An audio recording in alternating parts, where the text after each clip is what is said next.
This is the next slide.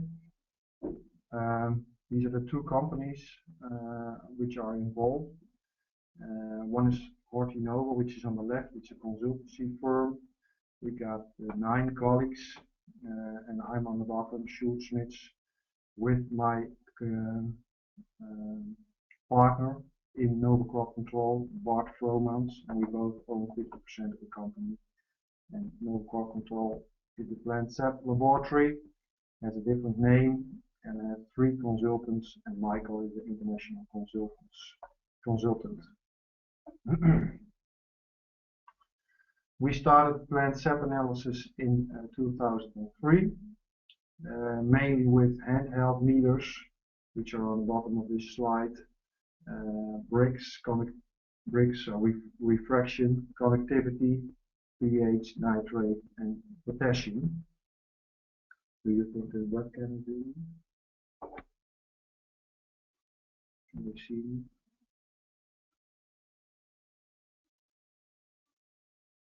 No, the webcam is not working well. Okay. Maybe contact with Michelle. After 5 years of experience with those 5 meters, we would like to have more information about the other nutrients like phosphorus, calcium, magnesium, and trace elements. And we started with tissue tests that time, but the turnaround time and the price of a tissue test in the Netherlands was, turnaround time was too slow and the price was too high. So we decided that time to start our own laboratory to increase turnaround time and decrease the price.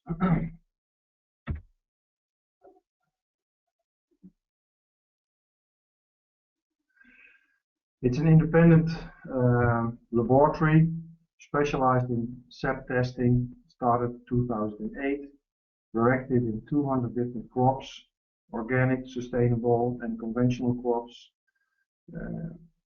I hope you can see the slide, but it's in fruit, strawberries, raspberries, blueberries, red currants, apple, pear, cherry, greenhouse crops, tomato, pepper, cucumber, eggplant, field-grown vegetables, lettuce, leek, bean, carrot, potato, agricultural crops, wheat, corn, barley, grass, and nursery crops, trees, flower crops, cutting flowers. Those are the main crops we work in. But as you can see, we do 200 different crops, so we also do bananas, but then maybe a few 10 or maybe 100 samples compared to a few thousand per other crop. We're active in 15 different countries. We want the results back at the client 24 hours after they arrive in our laboratory. We try to do this as cost effective as possible. We like to do a lot of independent research, fertilizers, trials, because we're also still learning, and the things we don't know we like to test.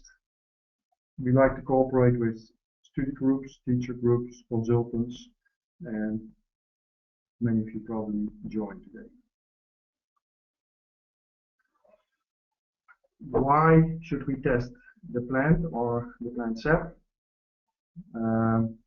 As Michelle introduced me, we work more than 10 years with SAP analysis, and it's mainly because from a substrate analysis or soil analysis, you try to predict what's going to be in the plant. If you have a high calcium soil, you predict you're going to have high calcium. If you have high magnesium soil or high pHs, you expect that the trace element uptake is low.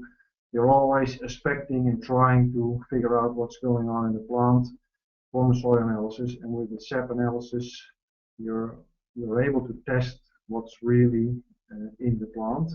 And that's the final result of the, I call it the battle around the root. Battle by pH on trace elements, battle by calcium on magnesium, battle by potassium on magnesium, wherever which battle, when you analyze the plant, that's the outcome. So you can respond on that. If trace elements are low because of high pHs, you can correct these trace elements. Some of you sent some questions to Michelle.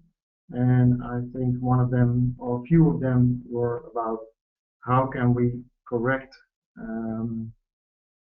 when we have deficiencies, how can we correct these specific nutrients? And that's actually a question Michelle and EEA should be able to respond to. They got experience when manganese is low, which product or combination of products should be used. And maybe a few other consultants have their own experience with other products. And we got our Dutch experience, so we're open to it, but there's not one golden bullet for this question. And experience learns us that when you start testing a certain product, sometimes you get disappointed and you have to switch when you find out that the uptake is not what you expected. So we see it as a management tool during the growing season. I think one of the questions was also how quick can the numbers change when you do a very keen job on the sampling, which we will discuss later. The numbers can change pretty quick after application, but normally during the growing season it's not that they change day by day. They can change in a week, and that's why we recommend to sample weekly basis on most crops, depending on also on the economic side of the equation, because I know weekly basis is more expensive than 2 weekly or monthly basis. But in the Netherlands, most crops we sample every week, and you can get a good idea about the numbers, and they won't change in a day, so you're too late when you get the results once a week. And I know you're going to have specific questions you probably like to be answered. Please forward them to Michelle, and Michelle will forward them to Michael, and we try to answer these. I do the best I can from the emails I received from Michelle, but for sure there are going to be some questions left. It's a complete overview of current mineral uptake. Every sample contains 21 parameters with 2 extra, and I'll explain you. Below all the nutrients, calcium, magnesium, potassium, sodium, 3 forms of nitrogen, nitrate, ammonia, and total nitrogen, phosphorus, chloride, sulfur, silica, manganese, iron, zinc, copper, boron, molybdenum, and aluminium, and 2 extra is cobalt and selenium.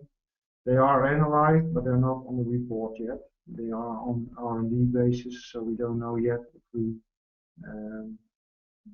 got the analysis right for those analyses.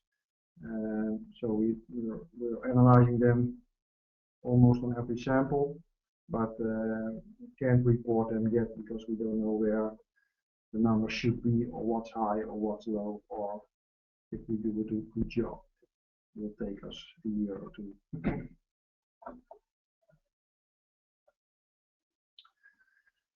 What the plant sap analysis tells you, it's the current uptake of nutrients.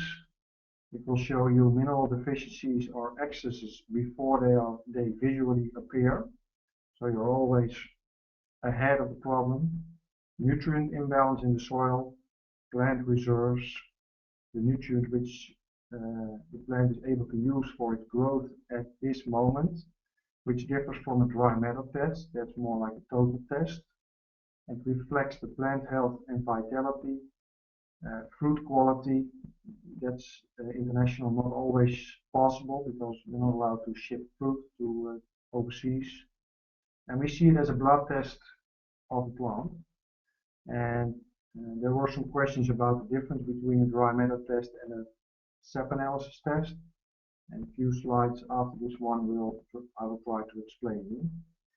Because our laboratory is able to do a dry matter test. We got all the machineries, all the stuff in-house, but we specifically choose to do a sap analysis based on the outcome and the reflection of the outcome towards what you see in the field.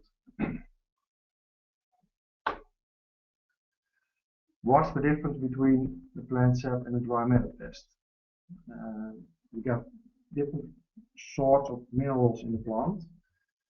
There are minerals which are dissolvable salts. These are current uptake from the plant. And you got fixed minerals, organic compounds which are hardly available for plant development. So there's a dissolved part and there's a fixed part. The plant sap measures mostly the dissolved part and a few parts of the fixed minerals, and the dry matter test takes it all. Takes all the fixed minerals and dissolved all together, which is the total uptake of the plant, but mainly the available part will help you out the next few weeks with the growth, with the chlorophyll, with the cells which need to be built, and some minerals which are fixed and show up in the dry matter test will not help by the growth the next few weeks. So you can see a manganese deficiency the next few weeks, although your dry matter numbers are high. And in the plant sap analysis, you will see that the available manganese is probably low, and you will face a deficiency the next few weeks. And that's the difference between the sap analysis and the dry matter test. The ready available dissolved salts are fixed minerals and almost not available for the next few weeks. And most impressive difference is on calcium. You can see it as an arm from a human. When you analyze the arm and you look at the total arm, you will get a lot of calcium from the bones which are in the arm, and you will have high calcium numbers. But if I didn't take enough calcium in the last month, my blood calcium will be probably pretty low, and I'll theoretically face a calcium deficiency. Same with the tomato plant and blossom end rot.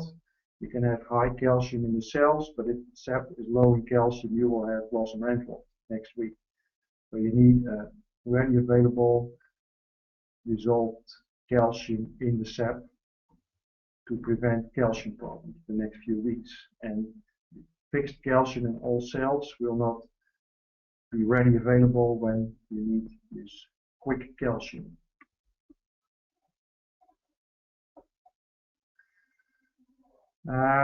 This is a drawing about differences between sap and dry matter. On the left, and it should show up as a leaf, you got 0.5 from a certain element, which is in this case, as an example, low. And if in a dry matter test you want to show a deficiency, you need growth to let the leaf expand and percentage-wise lower the nutrient and then show up as a deficiency. But the expansion or growth of this leaf is decreased by low numbers because it's already towards a deficiency. So showing up a deficiency in a dry matter test takes you 3 to 6 weeks because the growth is slowed down. And then when the numbers show in the dry matter test, they will also show in the field, but it's too late, and you want to know ahead of the problem what's going on. So in the sap analysis, you don't need growth to show percentage-wise low numbers. They will show up directly as low dissolved in the sap, and you need to increase, otherwise you will face deficiency.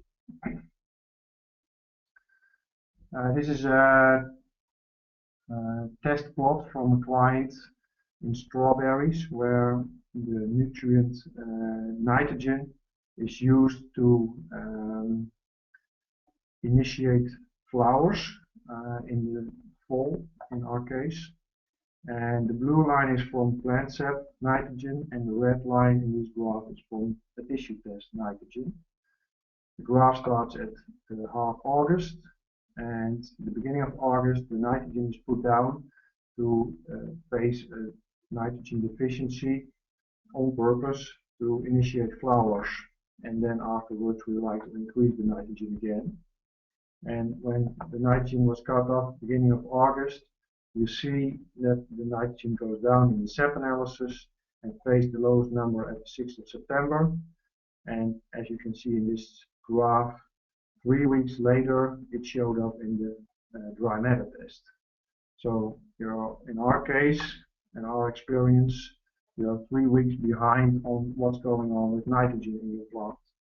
And 3 weeks is a lot, by our opinion. So that's why we choose to work with the SAP analysis. Quicker, more accurate result data.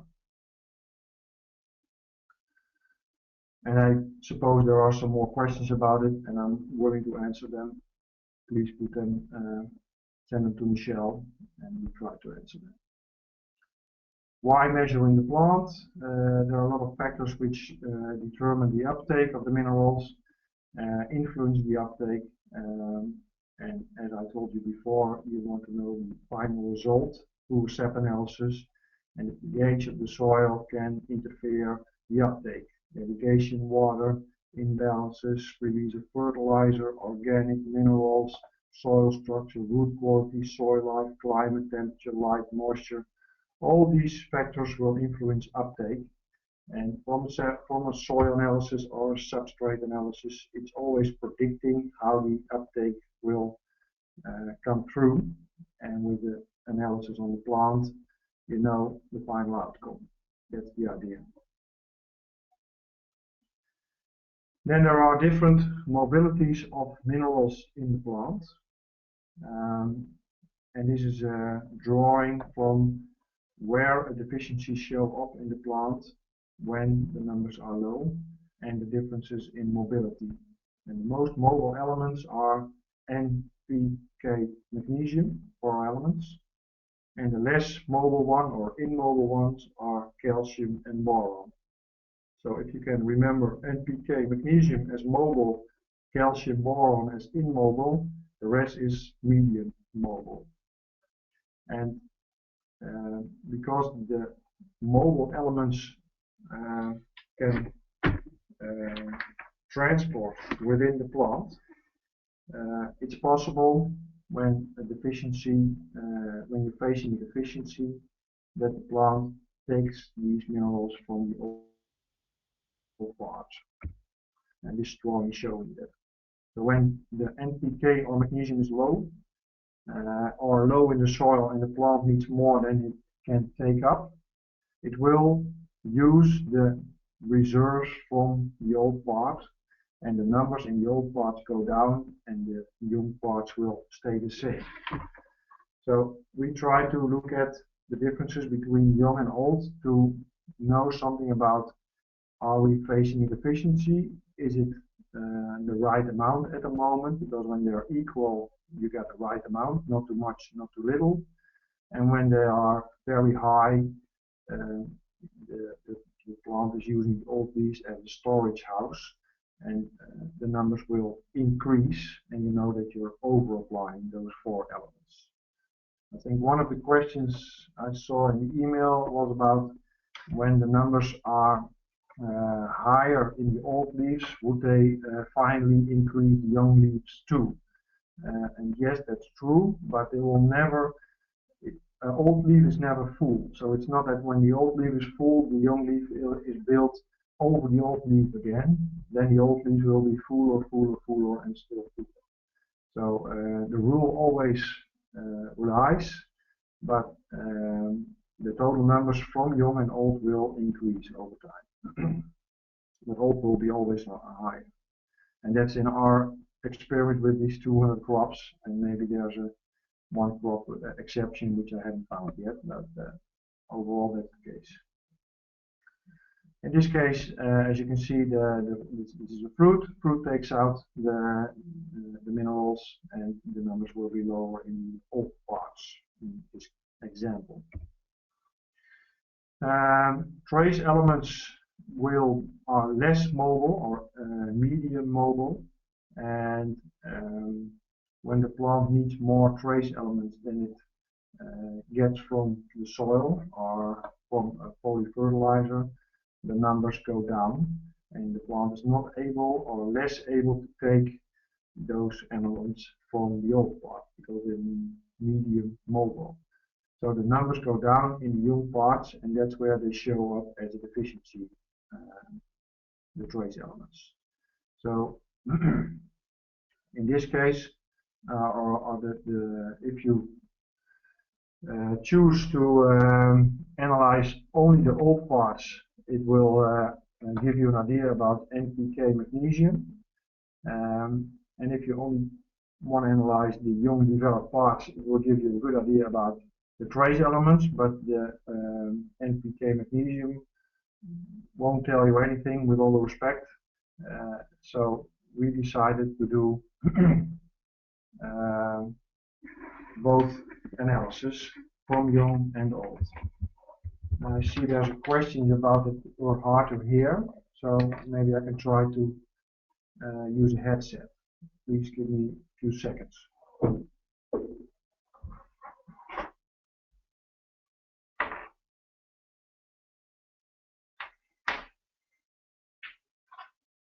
Yeah.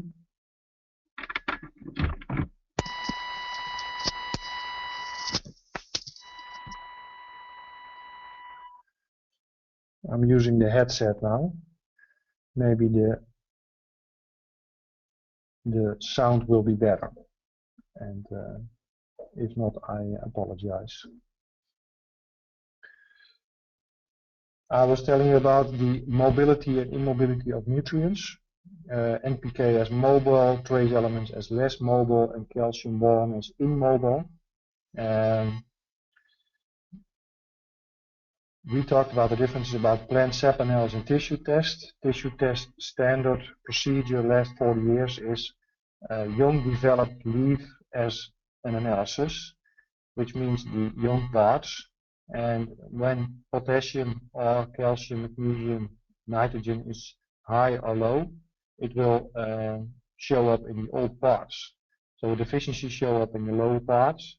And when you only do dry tissue test from the young developed parts, it takes a long time to show you as a consultant or a grower that you're facing a magnesium deficiency. So that's why we do both, to get a better idea of the plant.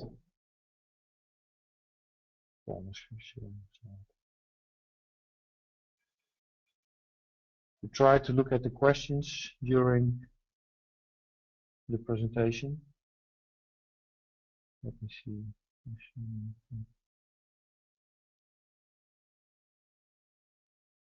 Yeah, there's a question about foam and xylem sap. We don't look at the differences between those. We just compile these as one analysis from the sap from the leaf. There was a question about taking sap analysis from the leaf or from the petiole, and we decided to go for a leaf analysis. The first few years we did both, but the easiest way to explain is that a petiole is more like the highway of the nutrients. It brings the nutrients to the plant.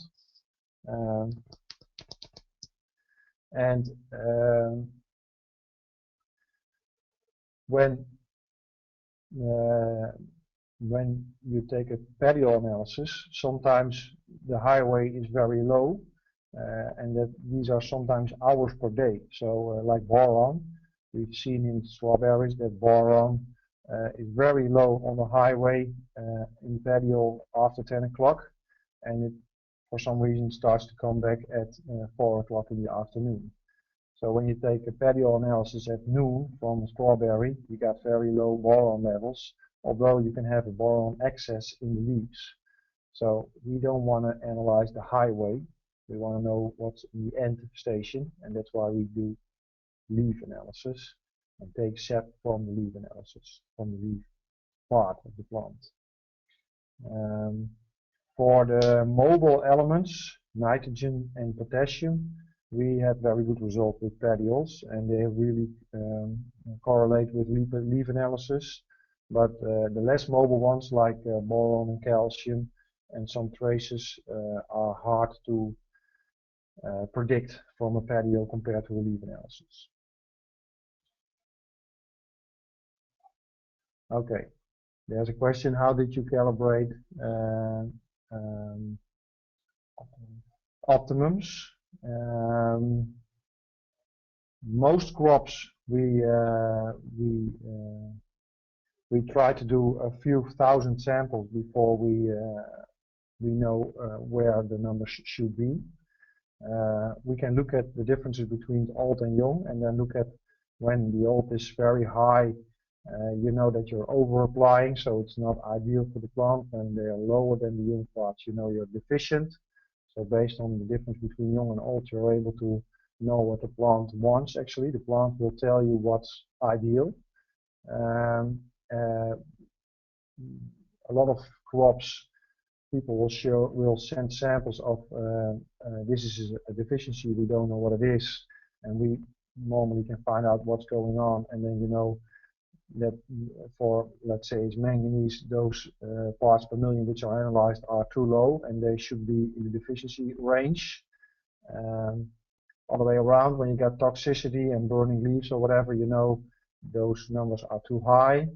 So they're based on experience in the field, young and old comparison from a few thousand samples, and when the crop, with all due respect, is big enough worldwide, we are starting our own fertilizer trials. So for most greenhouse crops, we did our own trials, over applying all nutrients, under applying all nutrients, and then waiting for the excess and waiting for the deficiency.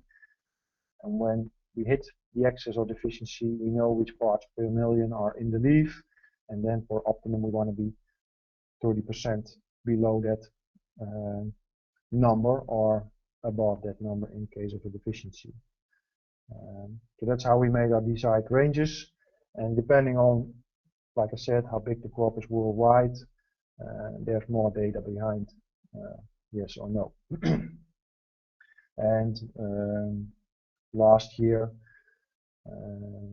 Nova Crop Control and Crop Health Lab sponsored a few samples in certain crops where we thought that in the future could come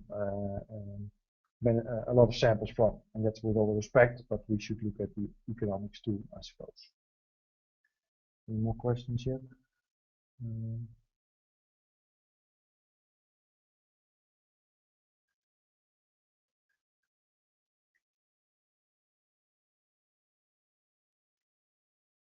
Not me. The 3-week time gap before you see the deficiency. Okay. Yeah.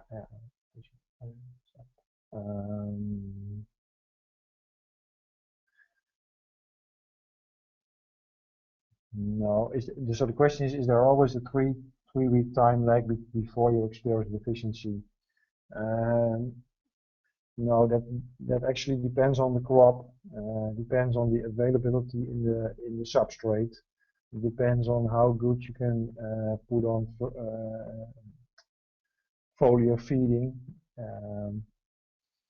But as an average, you can see it pretty early that you're facing towards a deficiency. And maybe I can give you an example, and it's not in the presentation, but for tomatoes, 5 parts per million is the lower range, low part for tomato manganese, and 50 parts per million is high. So when the numbers go down from 50 towards 25 towards 15, you're starting to worry. And normally when you don't feed the crop, it will take a month before you hit deficiency, but normally the plant can take up always something. So it's a combination of availability and how quick the growth is and where the numbers are, if it's 3 weeks, 2 weeks or less. But you're able to see it pretty early. And maybe when in this tomato example, you don't want to hit the 5 parts per million at the lower end, you should start using foliar fertilizers from 25 parts per million and put them up to 50 again to be sure you never hit the 5 parts per million. But that's something really detailed per crop, per soil, which Michelle or Mike can help you with, and it's not something I can say general about. Any more questions? Can you explain briefly the lab protocol?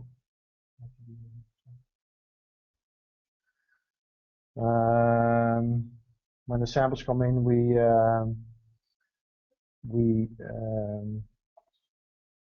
okay. Can you briefly explain what you do when the samples come in the laboratory? We make sap from the leaves and we analyze the sap, and the protocol is confidential.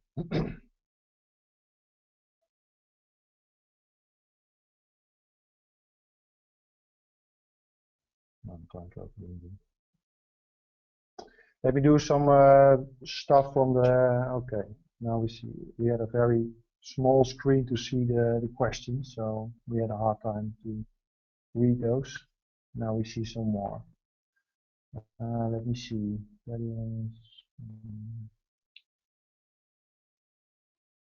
Okay.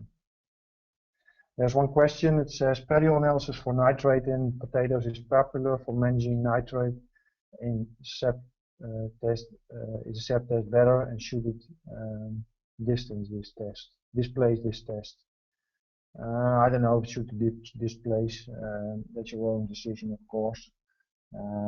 I explained already that PADIO analysis are tricky because it's the highway, and maybe for nitrogen and potassium it's not too bad, but because you also get the other elements, I think you want to have a good reading, and we don't want to do the PADIOs. We do a lot of potatoes in the Netherlands, so we got good reference data for it. And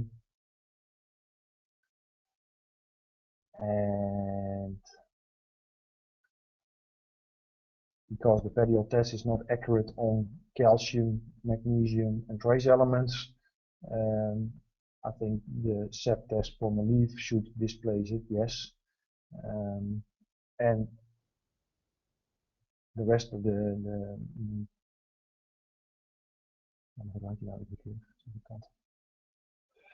and this question doesn't say if it's a tissue test from a PADIO or a sap test from a PADIO,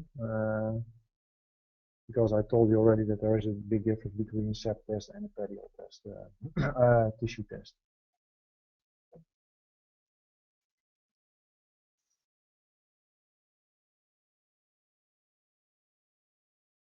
Are there ideal mineral ranges of sap available per crop?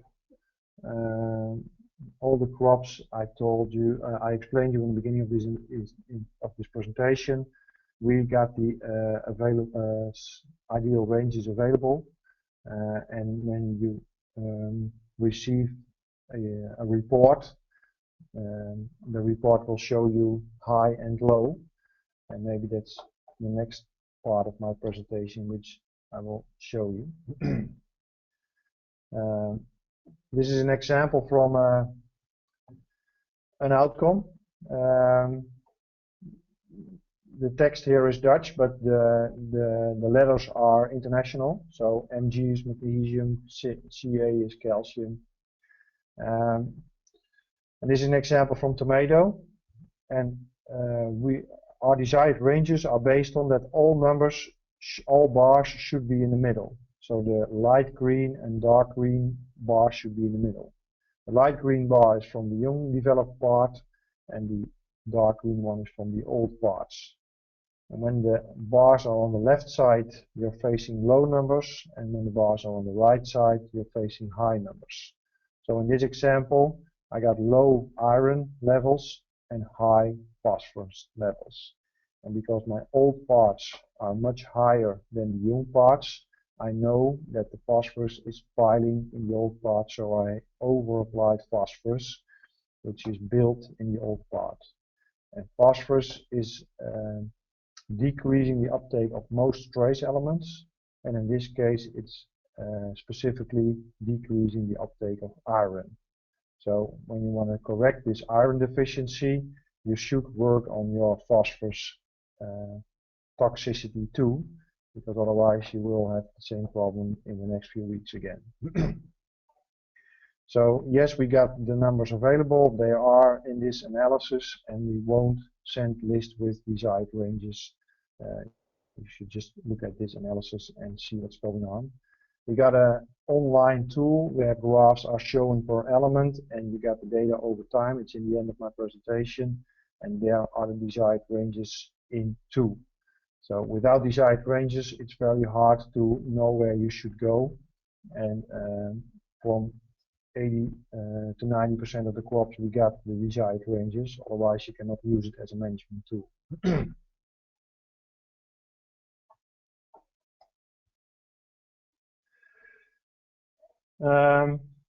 So we look at the analysis, we look which numbers are high, which numbers are low, and we look at cation and anion balances, trace elements interaction. In this case, I told you phosphorus is high, iron is low, and in this case, boron and young parts are low. Potassium is okay, calcium in the young parts is not too high, and sodium is okay. These are the cations, the positively charged minerals, and these are the trace elements. They are on the low part of the analysis. And we try to look at the balance between the cations, the anions, and the trace elements. And for the people who joined our seminar, we talked about this for half a day. So for me, it's very hard to do a webinar in an hour and tell you everything which we told you in 2 days. But like Michelle told you, it's available for you to buy the seminar, and I will be around in the US more often, I suppose. We try to look at the balance between those cations and anions. And when we're facing a calcium deficiency, as an example, probably magnesium, potassium, sodium, or ammonia is high. So you look at which numbers are high to correct the one which is deficient, and not always only putting on the one which is deficient, but specifically looking at which one is in excess, which prevent the uptake from the one which is deficient. That's the whole idea of balance. Same on the side from the anions. When you're facing a phosphorus toxicity, you're probably lacking sulfur, or you're lacking chloride, and you can increase sulfur and chloride to decrease the phosphorus uptake. It's like a small game you can play yourself. So these are the groups, they cooperate, and you want to correct within the group the high and the low. The group on the left is trace elements, iron, manganese, zinc. When you're facing an iron deficiency, probably manganese and zinc is pretty high. Copper sometimes is included too. And be aware that those three are fighting with each other too. So sometimes the manganese is so high, you're facing yourself a zinc deficiency.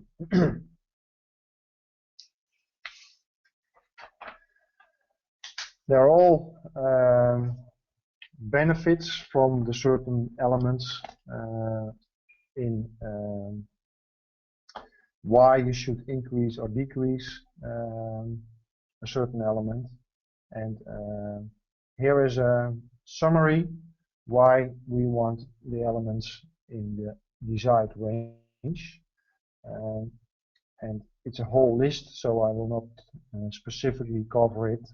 But mainly in green are the things which we like to see, positive, and in red the ones we don't want to see. And then here the first one is nitrogen. You want growth from nitrogen, but when you over apply nitrogen in the form of nitrate, you will have a lot of powdery mildew, botrytis, aphids, spider mite, thrips, so a lot of disease and insect infestation because of over application of nitrates. So that's a very important one when you want to go towards healthy crops. I didn't explain it in my introduction, but that's the reason why we put up the laboratory.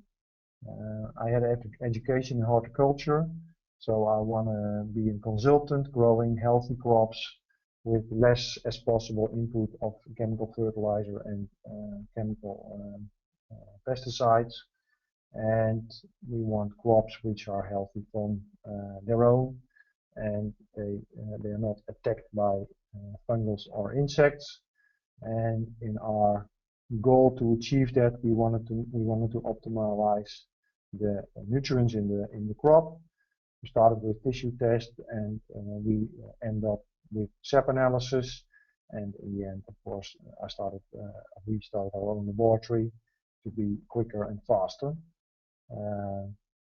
But it's not that I dreamed of being a guy with a laboratory when I was young. I dreamed of healthy crops with less input, external input, and that's why we put up the lab.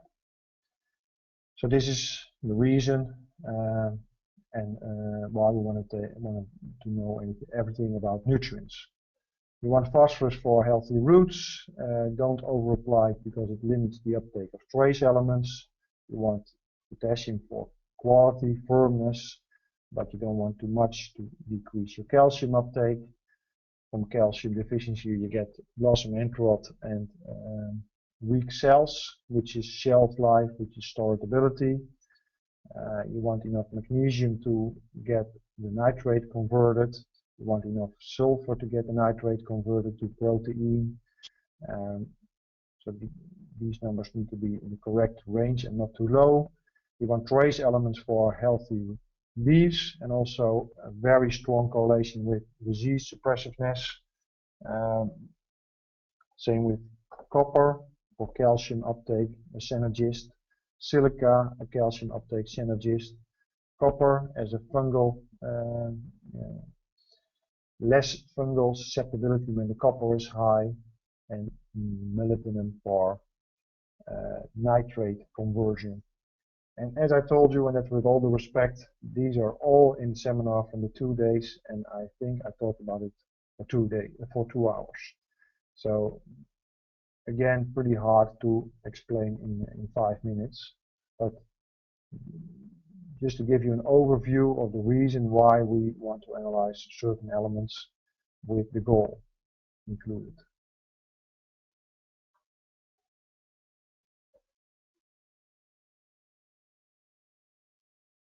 Let me look at a few questions. Sometimes I talk Dutch, I'm sorry for that.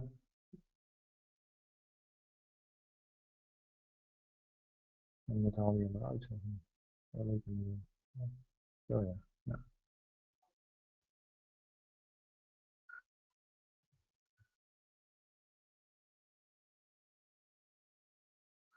Oh, there's a question from Mr. Omek. Where does urea belong in this chart? I think it's on the negatively charged side, so on the anion side, but I'm not totally sure. We can look specifically for you. Yeah, Michael will write it down, and we try to answer it directly.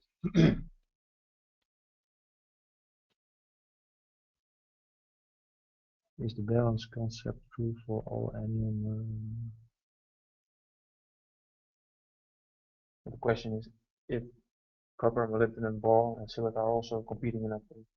Like iron, manganese, and zinc do. Yeah, okay. Yeah. That's a good question. So on this chart, on the right side, we got copper, molybdenum, silica, and boron. And they're more like a rest group and not specifically interfering with each other. And when you want to be very precise, the copper should be actually within this side. So it fights with iron, manganese, and zinc. And the silica boron have a very strong correlation with calcium, so they are related, but they're not interfering with each other. And molybdenum is more on its own. John Kempf made a chart where he put a few extra minerals in, and it will be in the presentation after a few sheets later.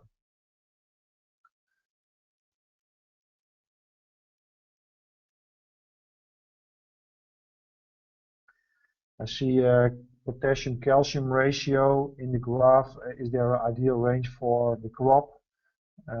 Yes, there is. There is an optimal potassium, there is an optimal calcium, and then when you those two divide on each other, you get your optimal potassium-calcium ratio, the upper range and the lower range. So and you can also make an average of it, of course, but there is an optimal upper range of potassium per crop and an optimal lower range per crop, and you should divide it then by the upper calcium range or lower calcium range, and you get a potassium-calcium ratio. More an overall comment. In the end, you should always think in ratios. So potassium can be high. If the calcium is high, also high, it doesn't need to be a problem. Same with calcium. If calcium is low, but potassium is low too, it's not always a problem. So if the analysis show low, but you don't see any problem in the field, look at the ratio, and probably the ratio is okay.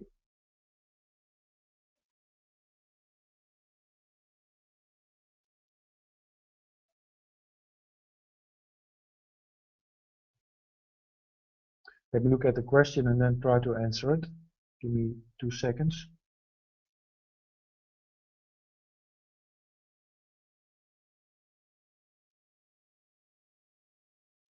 There's a question, why pull young tissue and old tissue at the sample time and measured independently? How can those two values be used in conjunction to understand plant nutrients and recommended in action? That's mainly because of the mobility. When you over-apply, your old parts will be higher than the young parts, and when you under-apply to deficiency, they will be lower, and that's for the NPK magnesium. And those are important nutrients, not most important, but they are important. So they will tell you something about underuse or over-apply of those 4. And if you only take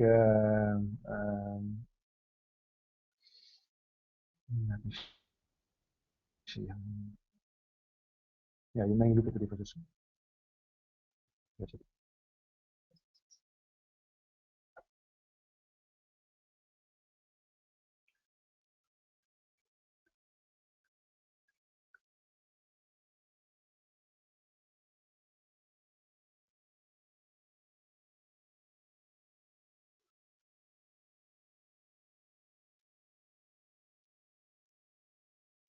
Is there a relation between the readings from the SEP test and how many units of fertilizer are to be applied?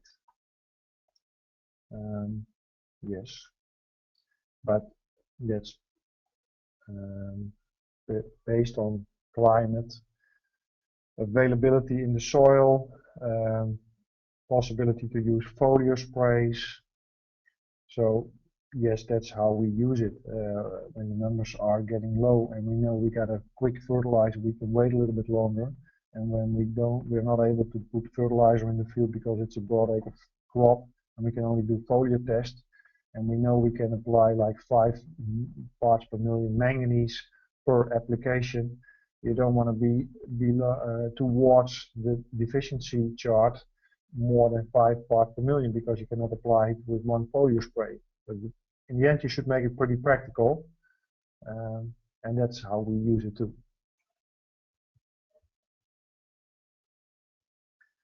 Okay, let's go on for a while on the slides.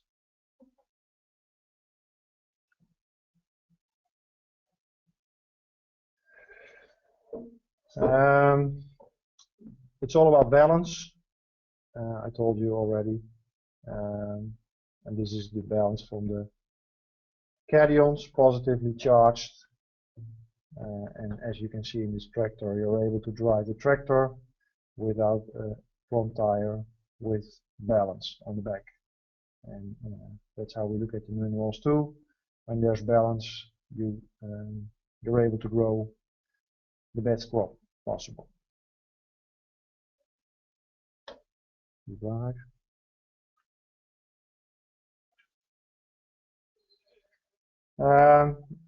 So I'm sorry, the sheet before is the cations: potassium, calcium, magnesium, sodium, ammonium. There should be imbalance, but if the potassium is very high, the uptake of calcium, magnesium, and sodium is decreased. So when you're facing problems with calcium, with magnesium, you should look at the potassium. If the potassium is too high, decrease the potassium, and your calcium, magnesium problems are 60% solved, because the uptake is generated again. If you don't solve your potassium problem, you will put a lot of calcium, magnesium, polyfertilizers on, and in the end you will not get the results you want. You should make the balance first, and then you're able to correct. Same on the negatively charged side of the equation: nitrate, chloride, phosphorus, sulfur. Phosphorus in excess will decrease the uptake of chloride, nitrate, and sulfur. So when you're facing a nitrate deficiency, I haven't seen it that much, but sometimes organically possible, look at other nutrients. Mainly sulfur, chloride are high, and then specifically sulfur when you use as a mildew or fungal killer, as a foliar spray. The uptake of the other anions are decreased, specifically nitrate, which will decrease the growth. There's a connection between trace elements and phosphorus. I explained you already a little bit, and it's when the phosphorus is high, the uptake of trace elements is decreased. So be aware that you don't over-apply phosphorus. And overall, I see worldwide that people are very afraid of having low phosphorus numbers, and in the real life, with all the respect, I haven't seen that much problems with it. And I'm sure you face problems with it, and I'm sure we're going to help you out with our test. But overall, people are pretty scared about phosphorus deficiency, and I haven't seen it that much worldwide. This is the chart John Kempf made from EEA. He included copper on this side, cobalt on this side, and iodine on this side. And I like this one more than our first one. And the idea is that within this group, calcium is the hardest one to correct, and within this group, phosphorus is the hardest one to correct, and that's based on the atomic weight. The atomic weight of calcium is the highest, and the atomic weight of phosphorus is the highest in this range. And because the atomic weight is the highest, they are harder to correct than an element with a lower atomic weight. It's pretty technical. I'm sure EEA or Crop Health Lab can help you out with that. This is an example of interactions which triggers us to let you think about. We did a trial with peppers, green pepper, and we had different treatments, and we had 4 different potassium treatments: the control, the high, the low, and the extra low. And the extra low treatment is this example.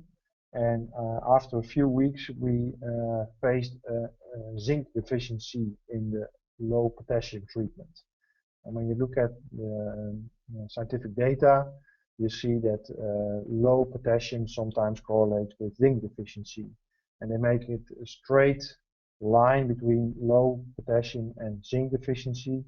And we think there is a specific reason why this appears, and sometimes it's not zinc and it's another element. And we want you to understand why this can happen. So because we took weekly basis analysis, we've seen that this appears in certain steps. And it's, by my opinion, pretty logical within the group the nutrient is in. So here you got the different groups from the EEA chart. Low potassium is on the left at the cation, potassium. And when the potassium is very low, in the plant, it will increase the uptake of the other cations, and in this case, magnesium went up at 30%. And the reason why magnesium went up is based on that the calcium numbers were okay, sodium were okay, ammonium were okay, and magnesium was on the slightly low side.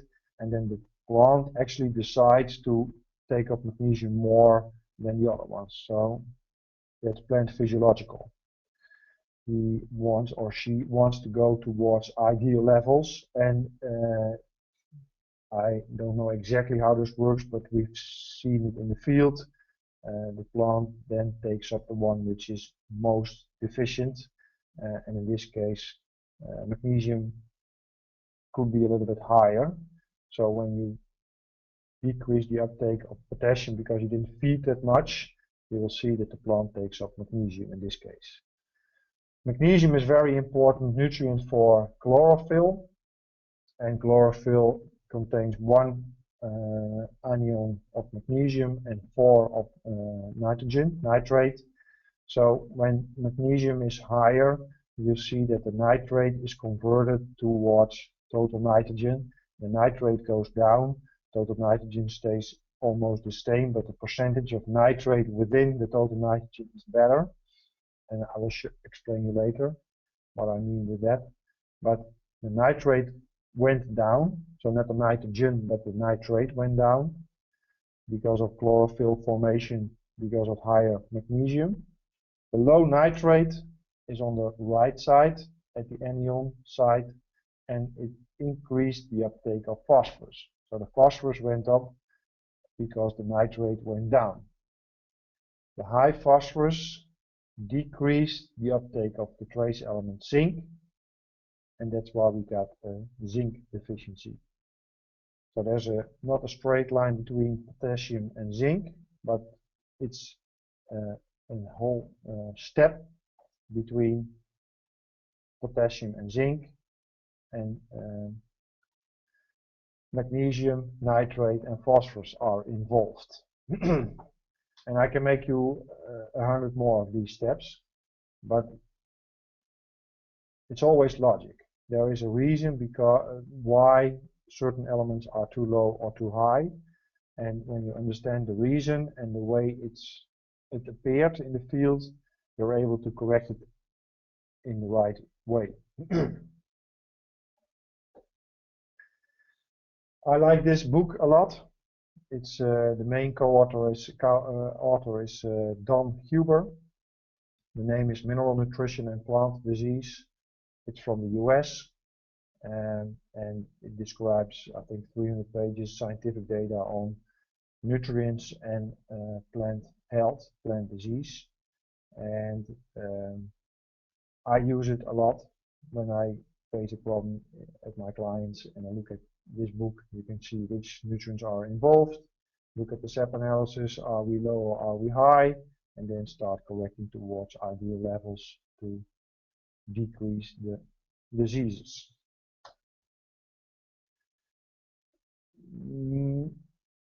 There's a big correlation between nitrate and aphids.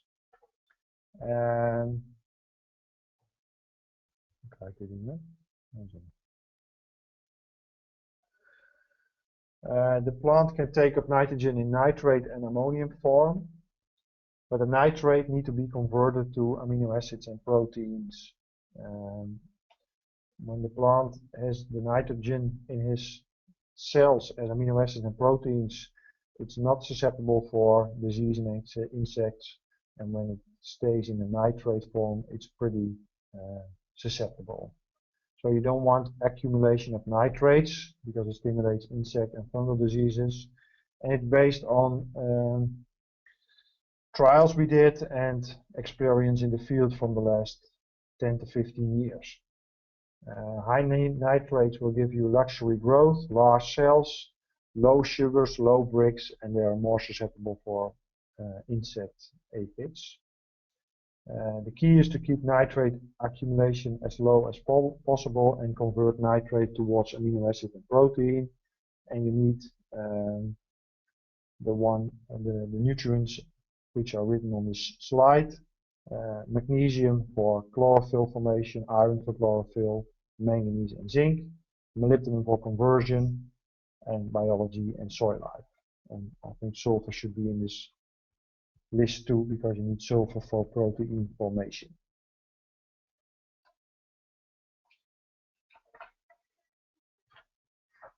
Waar hoe lang ze door gaan met mijn presentatie? Dit nog ongeveer een kwartier of zo. 20 minuutjes. I would like to share some experience with you from the field with diseases and nutrients. And this is a strawberry field with 2 different varieties. I made these pictures myself. On the left, a variety which is not susceptible for mildew, and on the right, a variety which is very, very, very susceptible for mildew.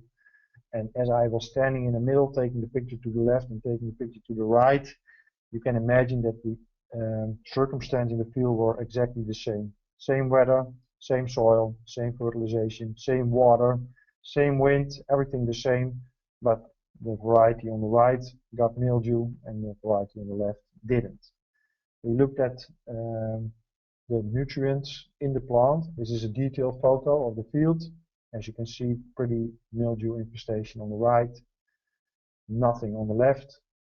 Looking at the differences in nutrients, the blue bars are from the variety without the mildew, set on 100% in this graph with the elements on the bottom of this slide, and then we look at the nutrient which is the most decreased or increased towards the control, which is in 100%, or the variety without the mildew. And as you can see, silica in this case is 30% lower in the one with mildew compared to the one without mildew. And silica is proven to be a very important nutrient related to mildew infestation.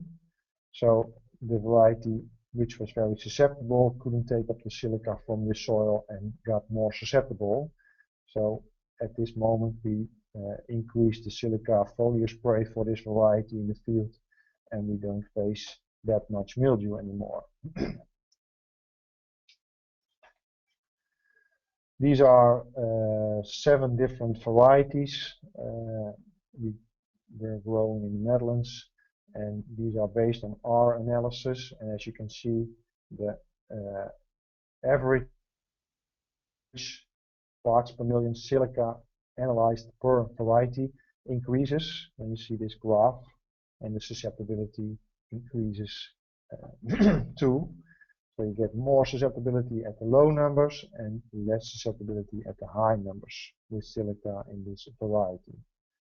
So this is a way to test your system, or which nutrient influence disease susceptibility. And this is an example from mildew, strawberries from our country, but of course you can do the same with your varieties in certain grains at certain circumstance in US, or cherries or plums, or what kind of crop you're dealing with. For sure, you can look at, when you look at variety differences, it's very easy to learn about which nutrient influence which disease or susceptibility, because I think as a grower you know that certain varieties are better producers, but they are lacking shelf life, or better less production but a better taste, or you know the differences between varieties, and they have a big differences in uptake of nutrient, and you're able to correct those when you know which one are high or low. So from the book from Don Huber, it says strawberry disease mildew, effect on silica. D stands for decreased powdery mildew when you apply silica. This is an example from red currants. Botrytis and nitrogen in red currants. The shelf life was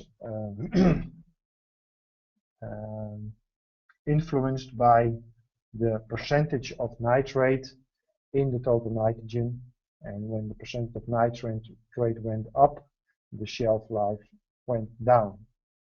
So you want low nitrate within the total nitrogen in the plant.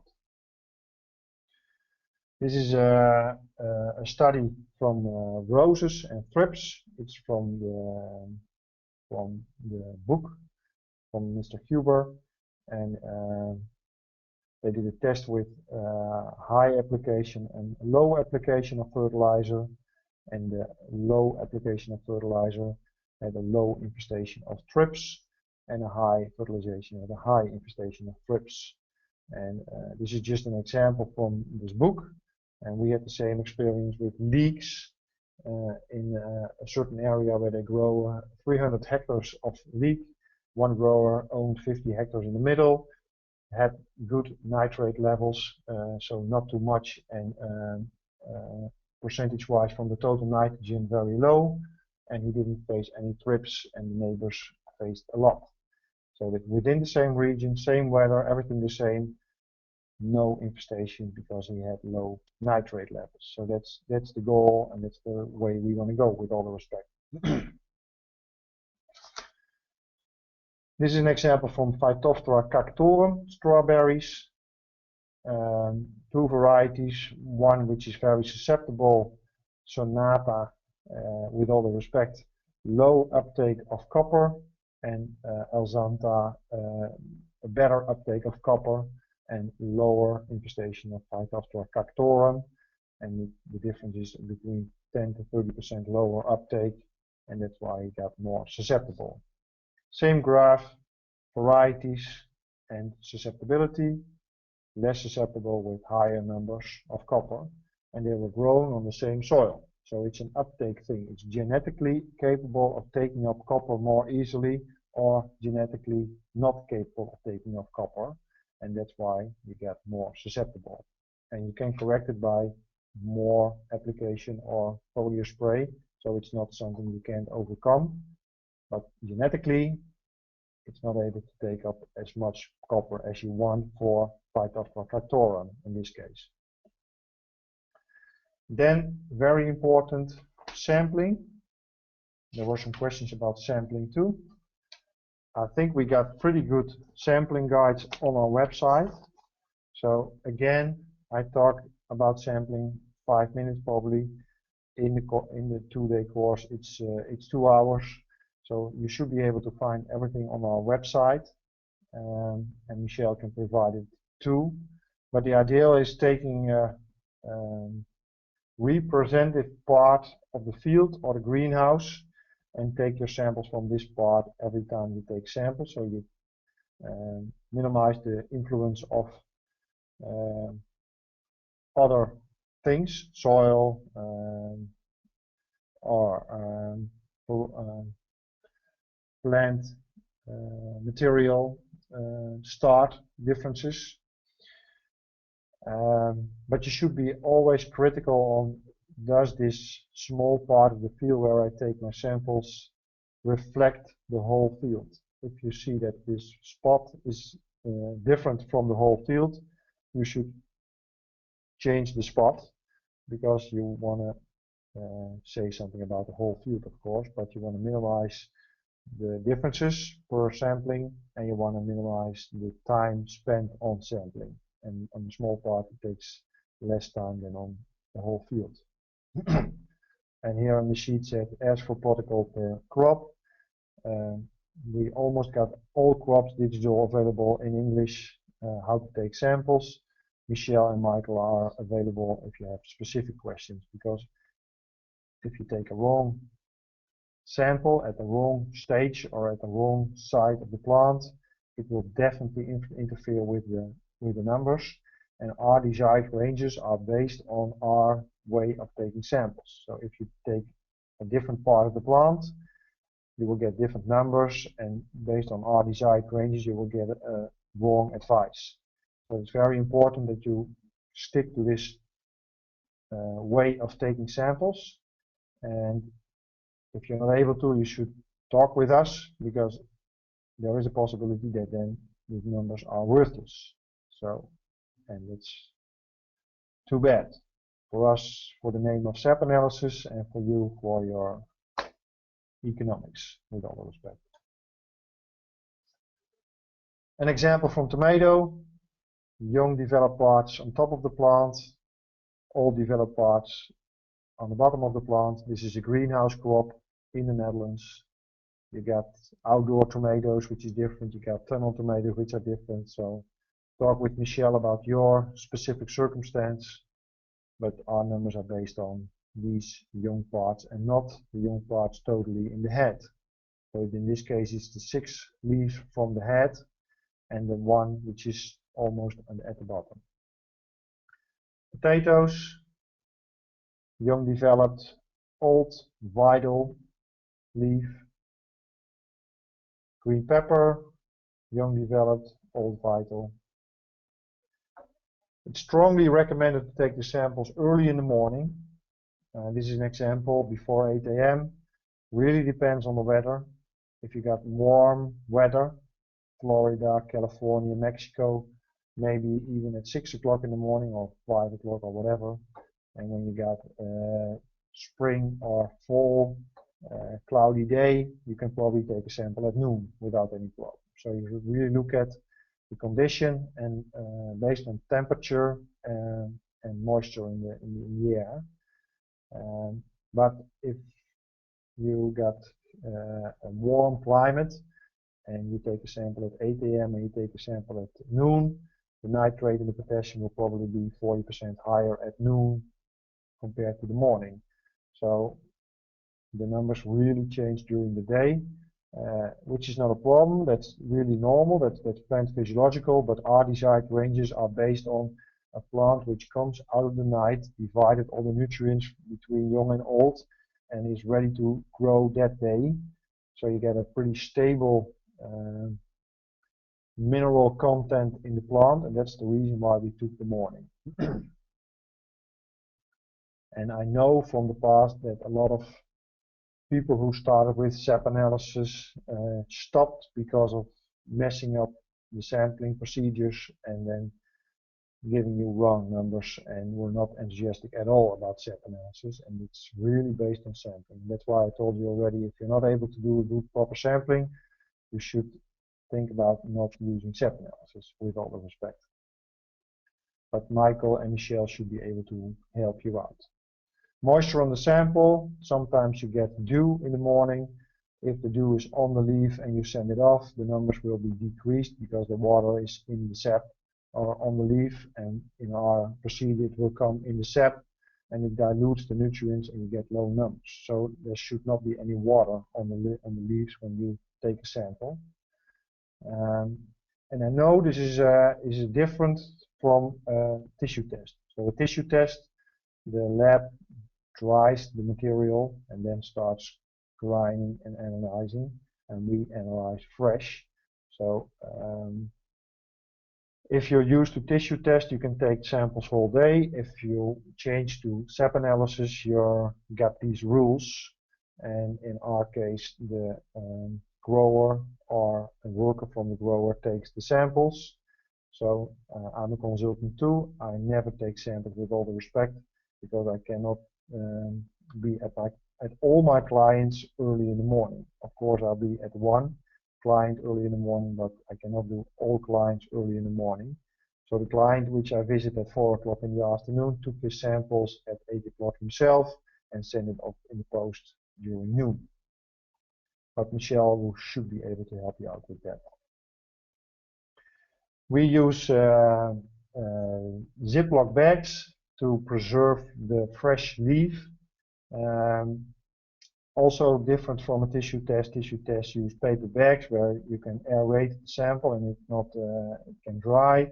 We don't want the leaves to dry, because then the numbers will accumulate, will be increased. So we want the fresh leaves preserved, and that's why we use a Ziploc bag. We work with pre-printed labels with your information about the client and the fields on it. So you put your leaves in the Ziploc bag, take the air out and put the pre-printed label on it, and then our lab is able to do the analysis. And we're sorry, but we can't do fruit. It's not allowed by the customs. And Michelle and the EEA are working on a US lab, so you're able to do fruit analysis in the country, I suppose. We can do water analysis too. This is from a horticultural system, the drip water or the drain water with a syringe from the substrate.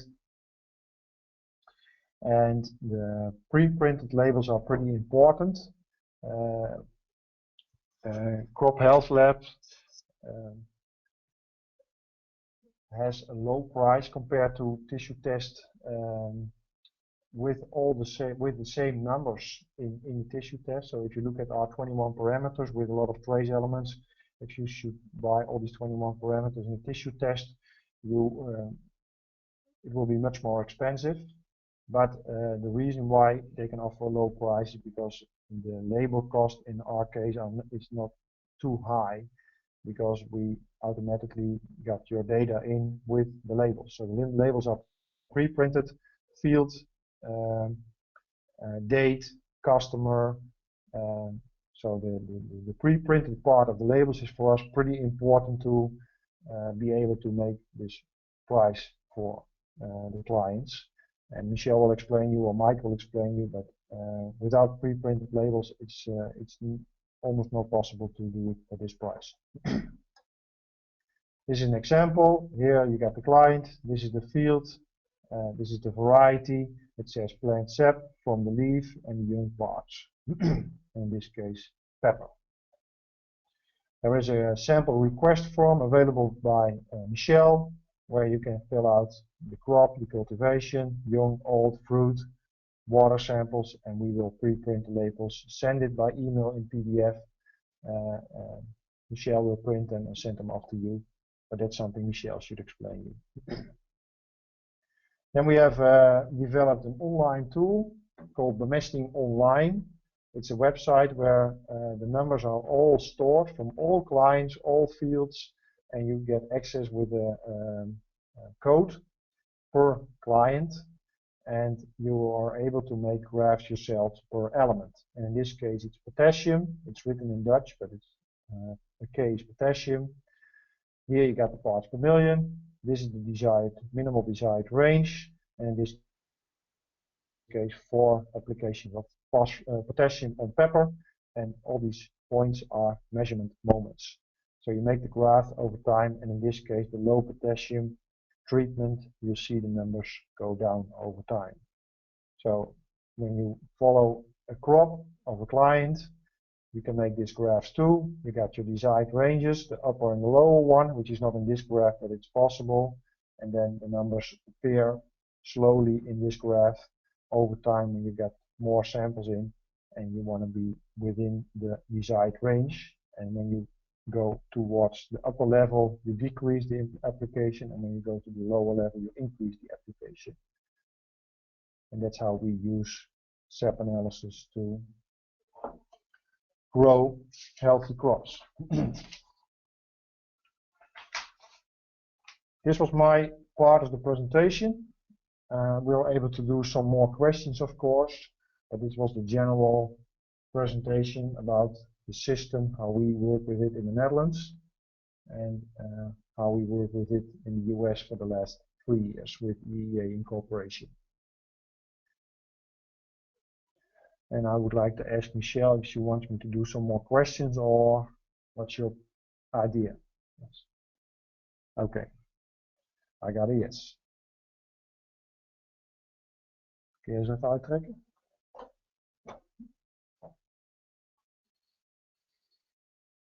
Okay.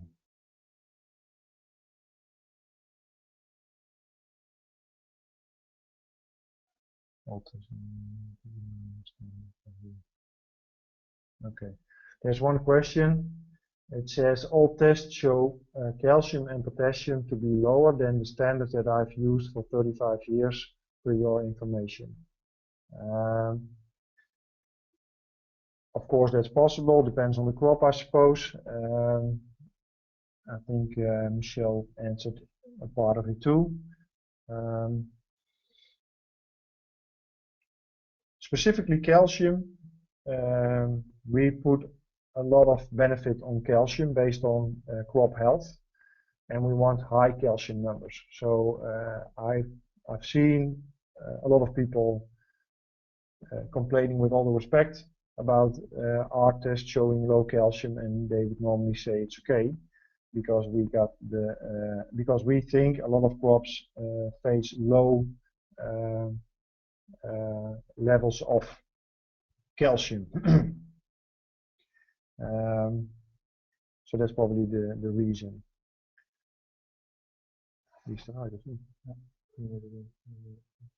Oh, okay. Available? Ja. Negatief? Nu in lijst Okay. nou als ik zie. Okay.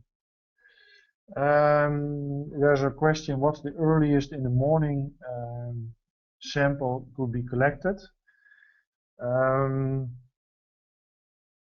I haven't tested that much in the night, but we did some tests with artificial light in the Netherlands. And artificial light in tomatoes is on until 8 o'clock in the evening, and we were able to do a good test 4 hours after the sun, in this case, went down. So theoretically, probably from 3-4 o'clock in the morning, you should be able to do good testing. And to be sure, maybe it's an idea to do every hour in a row a few times and then look at the differences. But I don't think you can take it, I mean, like 12 o'clock in the night is wrong, but 4 o'clock is not probably different from 7 o'clock or 6 o'clock in the morning. And so you can do it pretty early, I suppose.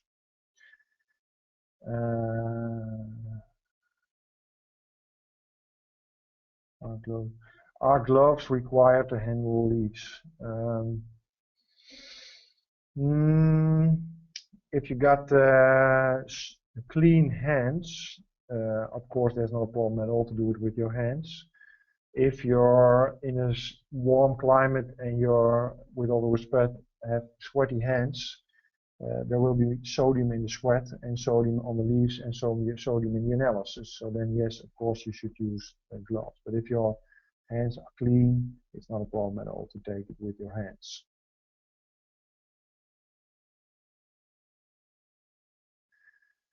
There's a question from someone, or a remark, that all tests should be done at the same time in the same field each time.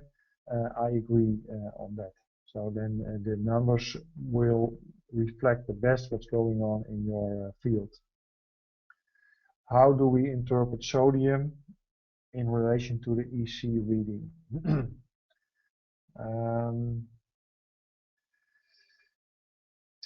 The EC, so the conductivity of the leaf, is a total of the salts which are in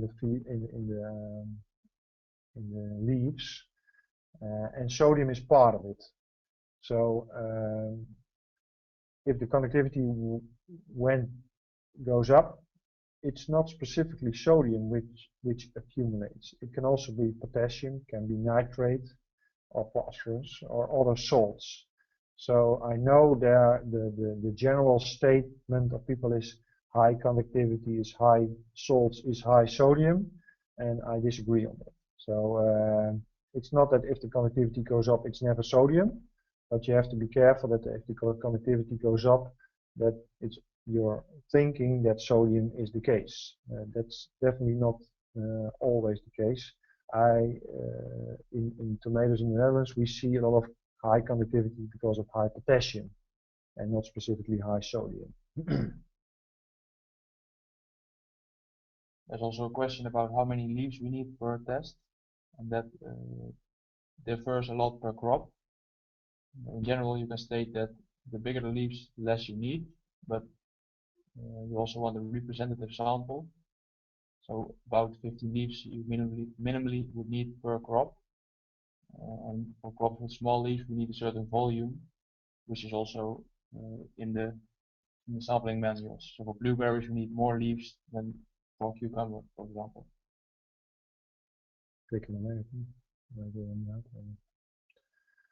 How long can leaves be stored before sending in the sample? If you store them at a low temperature, so not freezing, but in the cold store, it's not a problem to store them even a few days, I suppose. They should be sent as cold as possible too, so put a cold pack in the package, but EEA or Crop Health Lab should do that. But it's not a problem when you store them fresh, cold, because then the degradation of the leaf stops, and then you will have good numbers. So a day or during the day is not a problem at all.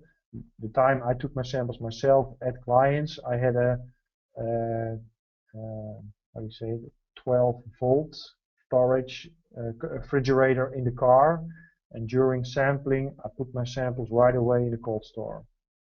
So maybe that's possible. This kind of calibration.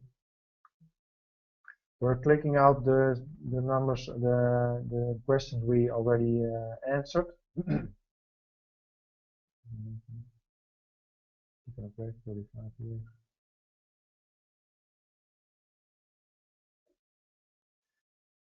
They're all raising more questions than we can answer. We do the best we can. We can make. David Miller, there's a correlation between sugar and Brix. Yes, there's a correlation between sugar and Brix, but per crop it's different. Per fruit it's different, but definitely there is a correlation.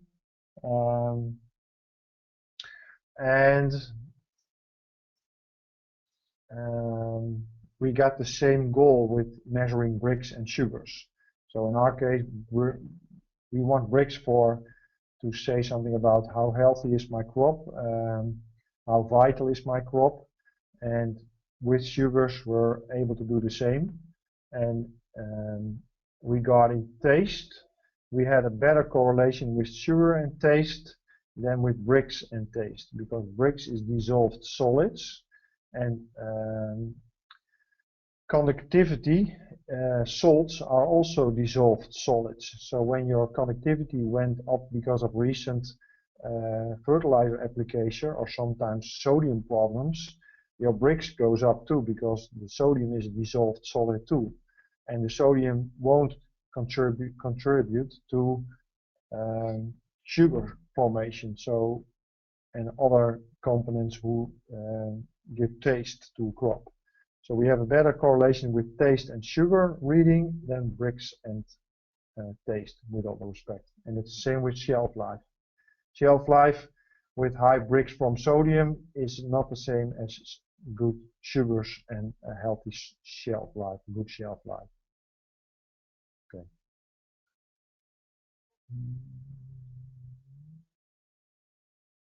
Can you explain the nitrate, ammonia, and total nitrogen readings on how they correlate?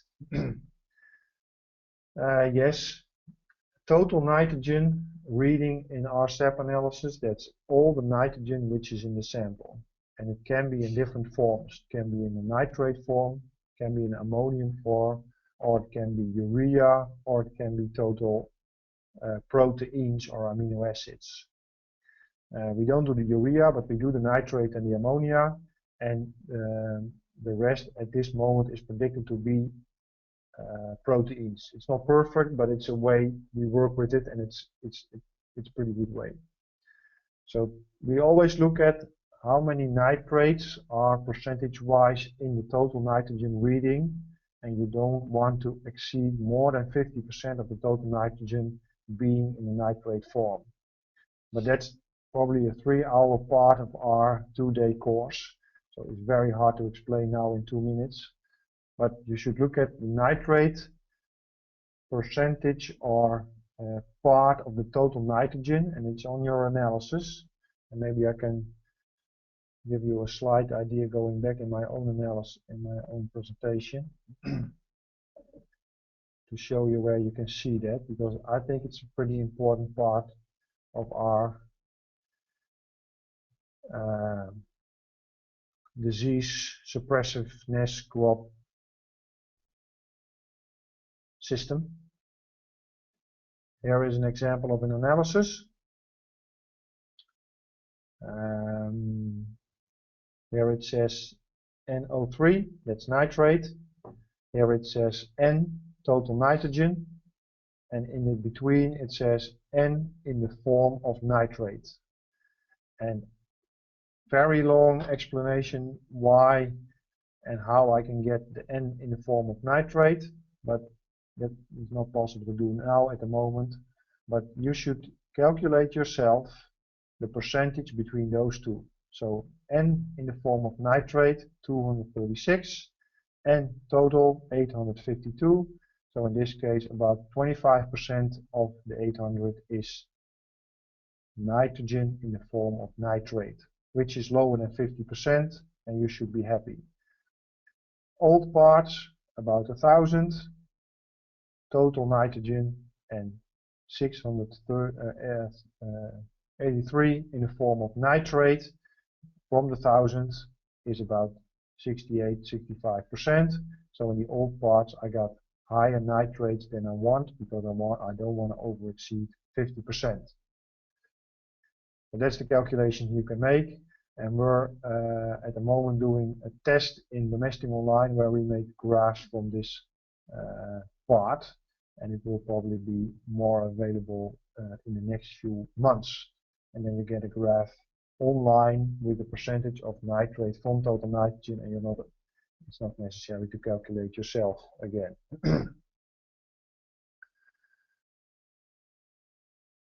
Let us look at the questions. Bovenin zijn we er klaar mee? Oké.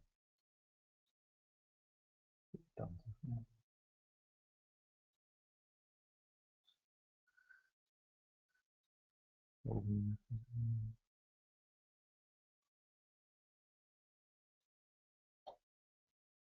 Die kan weg. Die kan volume stream. Okay.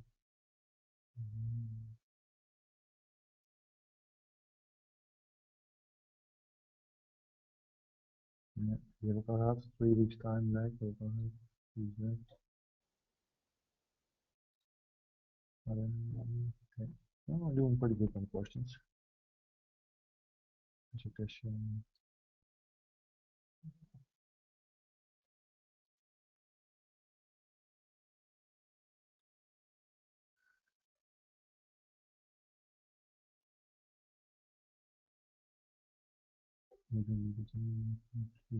How do you read transparent? Yeah, there's a question about the less mobile elements. How do we read that in the tomato report in this example?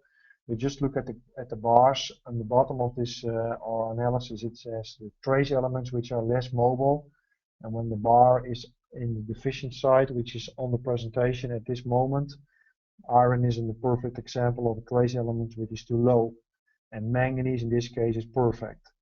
So you should look at where the green bars end, and when they end in the middle, that's optimal. When they end on the left, it's too low, and when they end on the right, it's too high.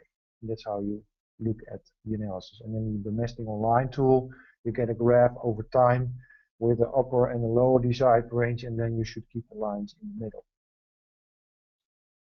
You can look there.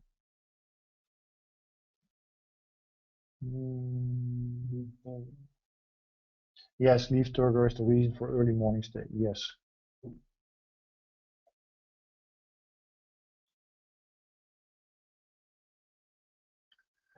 Did you say that plant will not show a response in saponins due to fertilization probably as soon as a week? If so, could we expect that? No, I didn't say that. I didn't mean to say that. Maybe I said it, but you could expect a very quick response, but it depends on the nutrient. Nitrate and potassium respond pretty quick. The rest of the nutrients respond a little bit less quick. but they all respond easily within a week. And the only thing you should remind is that when you use foliar fertilizers, sometimes the nutrients are on the leaf and they are not in the leaf, and they will show up in the analysis, and they can misguide you. But that's of course the same problem with a tissue test. So they don't clean the leaves, we don't clean the leaves. So when a foliar spray increase the numbers, it's not always to be sure that it's in the leaf. And how we tested that in the past is we put a foliar spray on to test the quality of the foliar spray, wait a few weeks to get new developed leaves, and then send in the new developed leaves which didn't have the spray at all, and then compare different foliar sprays to be sure that you buy the one which has the best uptake in the new developed leaves from the application a few weeks ago. So that's own research or EEA research or any other producer of fertilizers. Let me look at some other questions.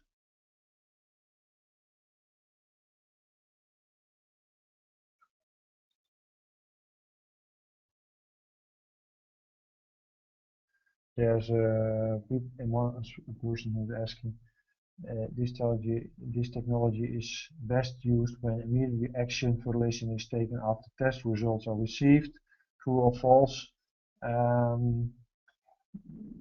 I suppose true, because if you're not able to correct the test, it's not worth spending the money, I suppose. And if you're putting a fertilizer on every month or every 2 weeks and you're going to test every week, again, that's too bad, not good for the economics. So when you're able to correct every 2 weeks, you should probably analyze every 2 weeks, and if you're able to correct every week, you should be analyzed every week. So I agree on that.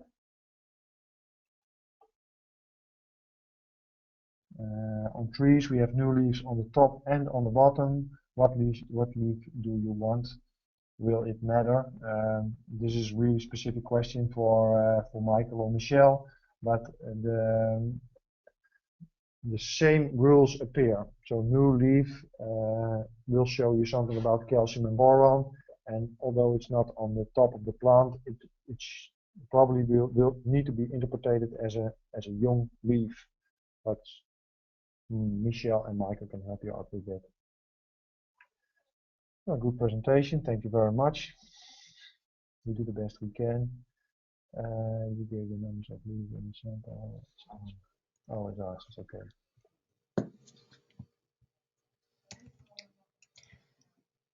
Excellent. Jordan, Michael, thank you again for your time and preparations and putting together the webinar for our clients and interested consultants with regard to plant sap analysis. I have a few reminders here. There are some pretty technical questions that were being fielded today. And again, due to the brevity of this webinar, we had 2 hours to prepare and attend to as many as we could. If you have additional or remaining technical questions, we are able to facilitate those.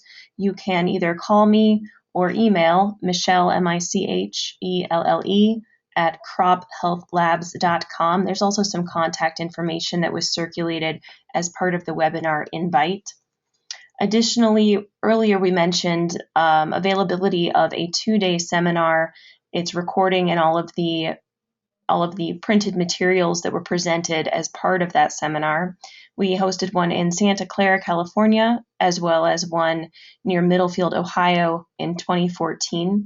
Those are available on our website for about $45, and we're happy to send one of those out. Just follow up with us.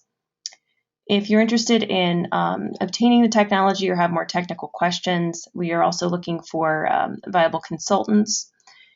Definitely be in touch. And we have a SAP analysis with every order. It comes with consultation services and also technical support. You will be receiving some follow-up via email and a phone call regarding today's webinar.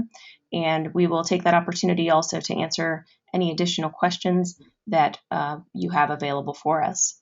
So again, Jord and Michael, I want to thank you for your time and appreciate all of the service you're doing to help growers and consultants worldwide have access to enhanced nutrient management strategies. You're welcome. Welcome. Everyone have a good day. Goodbye. Bye.